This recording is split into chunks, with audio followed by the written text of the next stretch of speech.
Hello friends, आज की इस वीडियो में हम लोग युगांडा के तानाशाह ईदी अमीन के बारे में इंफॉर्मेशन लेने वाले हैं। युगांडा के तानाशाह ईदी अमीन ने अपनी तानाशाही के दौरान भारतीय मूल के करीब 80,000 लोगों को देश से बाहर चले जाने का फरमान सुना दिया।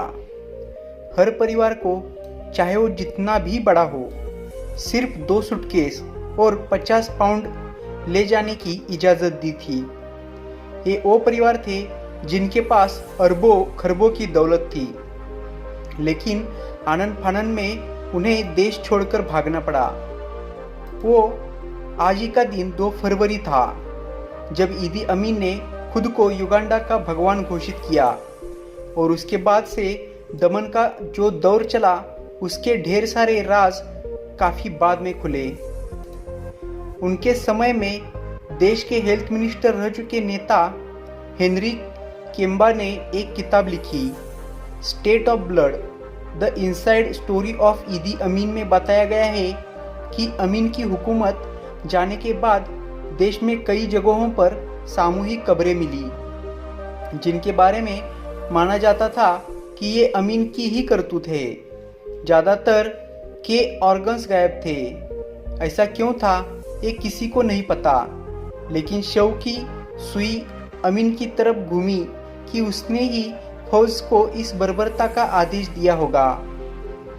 19वीं सदी के आखिर में अफ्रीका के इस हिस्से पर ब्रिटेन का राज हुआ करता था। अब नस्लवादी अंग्रेजी हुकूमत सीधे सीधे अफ्रीकी लोगों से घुलना मिलना चाहती नहीं थी, तो उसने एशियाई मूल के लोगों को वहां लाकर बसाना शुरू कर दिया। इनमें भारतीय भी थे, जिनका काम था अंग्रेज़ों और अफ्रीकी लोगों के बीच कड़ी का काम करना। इसके बदले अंग्रेज उन्हें कारोबार करने की इजाज़त देते थे, लेकिन इसी में वे बुरे फंसने लगे। युगांडा के लोग हिंदुस्तानी लोगों से शासक की तरह नफरत करते। वे मानते थे कि हमारे यहाँ आकर ये लोग हमारी ज़मीनों और बिजनेसों पर कब्जा कर रहे हैं। 60 के दशक में युगांडा ब्रिटेन से आज़ाद हो गया, लेकिन यहीं से हिंदुस्तानियों की मुश्किलें बढ़ने लगी। दोनों समुदायों के बीच कड़वाहट काफ़ी बढ़ चुकी थी। न भारतीय मूल के लोग अफ्रीकी लोगों से घुल मिल सके, न ही मूल अफ्रीकी लोगों को भारतीय पसंद थे। भारतीयों को वहाँ व्यंग और डर से ब्राउन मास्टर कहा जाता। बिजनेस में भी भारतीयों का रुतबा लगातार बढ़ रहा था, जिससे युगांडा में गुस्सा और बढ़ा। उन्हें लगता था कि आज़ादी के बाद भी वे गुलाम के गुलाम ही रहे। यहीं पर पिक्चर में ईदी अमीन आए। युगांडा के एक इस्लामिक कबीले से जुड़े अमीन सेना में रसोइयों का काम करते थे। अपने भारी भरकम शरीर और तानाशाही अंदाज के चलते जल्द ही प्रमोशन पाते हुए वे सेनाध्यक्ष बन गए। तब राष्ट्रपति मिल्टन ओबोट के कार्यकाल था।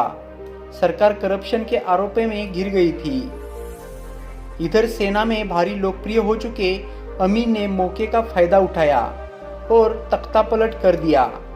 सेना के कुक से वे युगांडा के राष्ट्रपति बन चुके थे।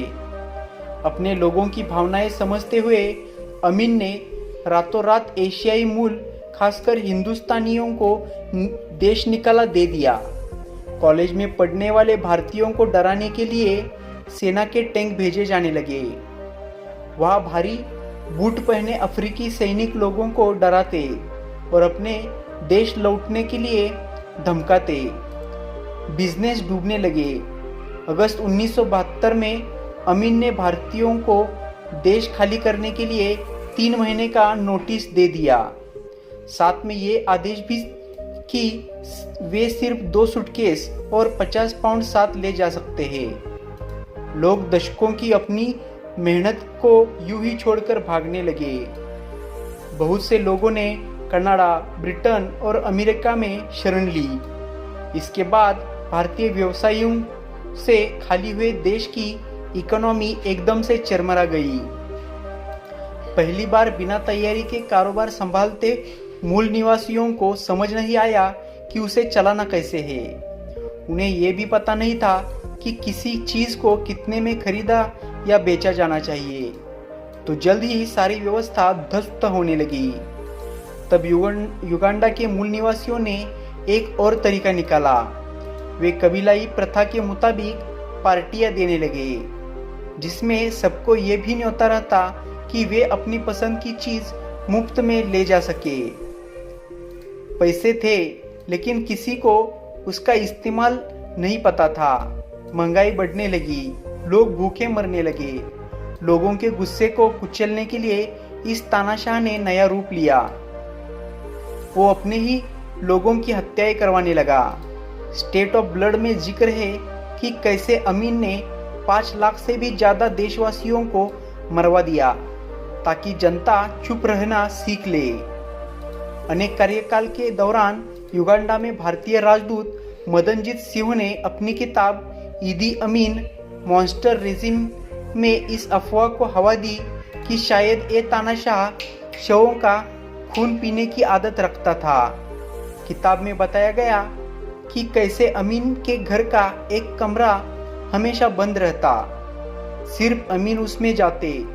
एक बार किसी तरह अमीन की 5वीं पत्नी सारा क्योलाबा को भीतर गई तो उसे अपने पूर्व प्रेमी का कटा हुआ सिर वहां मिला। निजी मामलों में अमीन को काफी क्रूर और राग रंग का शौकीन बताया जाता।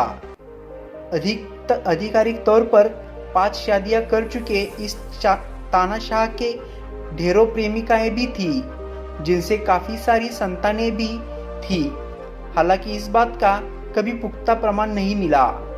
आज तक के रिपोर्ट के अनुसार अमीन ने बहुत सारी बुरी चीजें की थी और वो तानाशाह आज भी उस देश का एक खौफ है। तो दोस्तों, ये थी कत्ले आम का शौकीन तानाशाह, जिसकी वजह से अमीर हिंदुस्तानियों को रातों रात एक सूटकेस लेकर भागना पड़ा। ऐसे युगांडा के तानाशाह ईदी अमीन के बारे में इंफॉर्मेशन।